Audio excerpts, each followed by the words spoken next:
আমাদের prime minister মূল্যায়ন করবে আমাদেরকে, যারা এখানে দক্ষ জনগোষ্ঠী আছি। 1998 সাল থেকে এই প্রজেক্ট চলছে, 2026 সাল এখন রানিং। আমরা যে কোনো আপৎকালীন সময়ে দেশের মানুষের পাশে ছিলাম। আমরা দেখিনি যে আমরা কোন মন্ত্রণালয়ে আছি। যখন স্বাস্থ্য মন্ত্রণালয় দেখেছে, আমরা তাদের সেবা করেছি, তাদের হয়ে কাজ করেছি।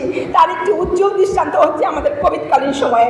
মাননীয় প্রধানমন্ত্রীকে আমরা জানাতে চাই, দেশের বড় বড় স্বাস্থ্যসেবা প্রতিষ্ঠানগুলো যখন কোভিড সময়ে সেবা দেয়নি, তখন আরবানের প্রত্যেকটা কর্মী তার জীবনের ঝুঁকি নিয়ে ঘরে ঘরে পৌঁছে গিয়ে মানুষকে স্বাস্থ্যসেবা দিয়েছে। এবং আরবান একটা উজ্জ্বল দৃষ্টান্ত, যেখানে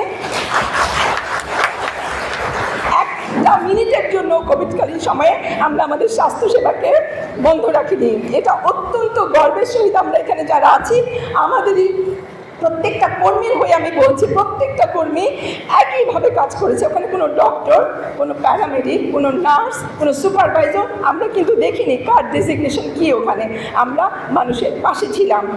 আমরা আশা করছি মাননীয় প্রধানমন্ত্রী আপনি বিবেচনায় আনবেন আপনার কাছে আমাদের এই মানবিক আবেদন। আপনার প্রশাসনিক সিদ্ধান্তকে আমরা সাধুবাদ জানাই।